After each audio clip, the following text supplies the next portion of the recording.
Unmesh Thiruvananthapuram principal sessions കോടതിയാണ് രണ്ടാമത്തെ അതിജീവിതയുടെ പരാതിയിൽ രാഹുൽ മാങ്കൂട്ടത്തിലിന്റെ മുൻകൂർ ജാമ്യാപേക്ഷ പരിഗണിച്ചത്.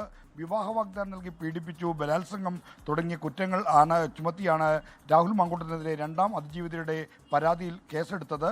ഇതിന്മേൽ വിവാദികളോടെയാണ് ഇപ്പോൾ പ്രിൻസിപ്പൽ സെഷൻസ് കോടതി ജാമ്യം അനുവദിച്ചിരിക്കുന്നത്. സാക്ഷികളെ സ്വാധീനിക്കരുത്, അന്വേഷണ ഉദ്യോഗസ്ഥർക്ക് മുമ്പിൽ ഹാജരാകണം തുടങ്ങിയ കാര്യങ്ങളാണ് ഉപാധികളാണ് ചൂണ്ടിക്കാണിച്ചിരിക്കുന്നത്.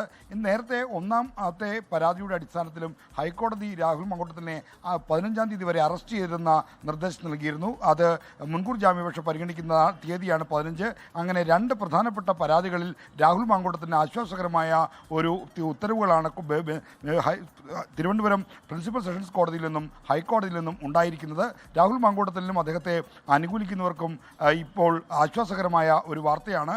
എന്നാൽ ഈ മുൻകൂർ ജാമ്യം ലഭിച്ച ഉത്തരവിനെതിരെ ഹൈക്കോടതിയെ സമീപിക്കാനാണ് സർക്കാരിൻ്റെ തീരുമാനം. വളരെ പെട്ടെന്ന് തന്നെ ഹൈക്കോടതിയെ സമീപിക്കുമെന്നാണ് ഇപ്പോൾ സർക്കാർ വൃത്തങ്ങൾ നൽകുന്ന വിവരം. എന്തായാലും ഈ മുൻകൂർ ജാമ്യാപേക്ഷ പ്രിൻസിപ്പൽ സെഷൻസ് കോടതിയിൽ നിന്നുണ്ടായ എതിരുത്തരവിനെ സർക്കാർ കണക്കിലെടുക്കുന്നില്ല.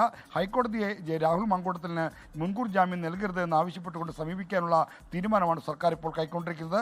രാഷ്ട്രീയമായി ഏറെ ചർച്ച ചെയ്യപ്പെട്ട ഒരു പരാതികളായതുകൊണ്ട് തന്നെ ഈ കേസിൽ സർക്കാർ അപ്പീൽ പോകാനുള്ള തീരുമാനം വളരെ പെട്ടെന്ന് തന്നെ കൈക്കൊണ്ടിരിക്കുന്നു. പരാതി രാഷ്ട്രീയ പ്രേരിതമാണെന്ന വാദമാണ് ഈ മുൻകൂർ ജാമ്യാപേക്ഷയിൽ ഉടനീളം രാഹുൽ മാങ്കൂട്ടത്തിൻ്റെ അഭിഭാഷകർ ഉയർത്തിയത്. ഒന്നാമത്തെ പരാതിക്ക് ശേഷം തന്നെ രാഷ്ട്രീയമായി അപകടപ്പെടുത്തുക എന്ന ഉദ്ദേശത്തോടു കൂടി വന്ന പരാതി എന്നായിരുന്നു രാഹുൽ മാങ്കൂട്ടത്തിൻ്റെ വാദം. എന്തായാലും അത് കോടതി ഒരു പരിധിവരെ ചെവിക്കൊണ്ടുകൊണ്ട് കോടതി മുൻകൂർ ജാമ്യം അനുവദിച്ചിരിക്കുന്നു എന്നതാണ് രാഹുലിന് നേട്ടമായി ഇപ്പോൾ മാറിയിരിക്കുന്നത്.